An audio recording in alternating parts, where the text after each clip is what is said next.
Hi, welcome to YoYo TV. Pastor Praveen Kumar మరణం రెండు తెలుగు రాష్ట్రాల్లో సంచలనంగా మారింది.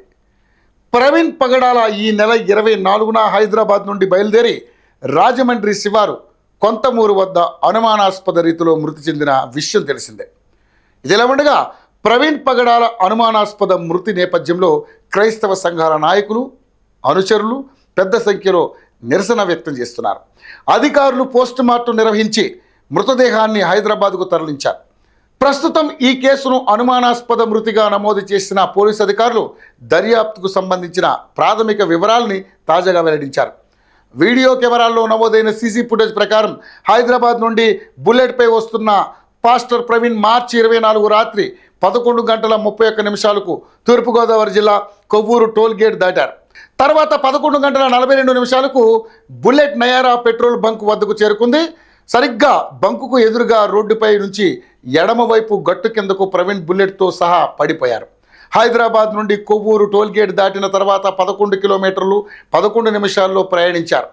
ఆ తర్వాత ఆయన హైవే పక్కన ఉన్న లోతైన ప్రాంతంలో పడిపోయి ఉన్నారు. ఉదయం ఆయన మరణించినట్లు అక్కడ చూసిన వ్యక్తులు చెబుతున్నారు.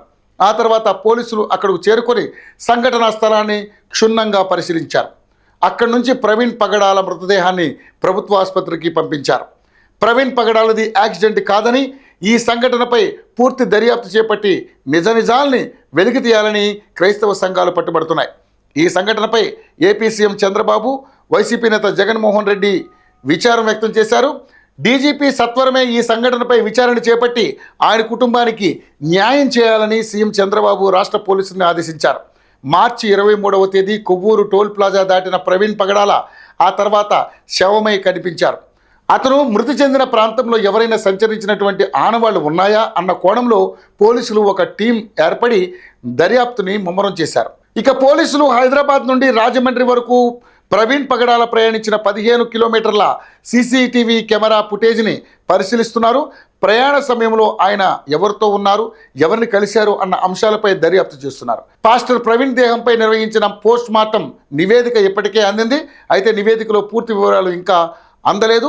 పోస్ట్ మార్టం రిపోర్ట్లో ఇంకా విశ్లేషణకు అవసరమైన కీలక అంశాలు ఉన్నాయని పోలీసులు తెలిపారు. అయితే ప్రవీణ్ పగడాల మృతదేహాన్ని పరిశీలించగా చేతులు, కాళ్లపై రాపిడి గాయాలు ఉన్నట్లు గుర్తించారు. ఈ గాయాలు ఎక్కడ, ఎలా ఏర్పడ్డాయి అనే దానిపై పోలీసులు మరింత లోతుగా దర్యాప్తు చేస్తున్నారు.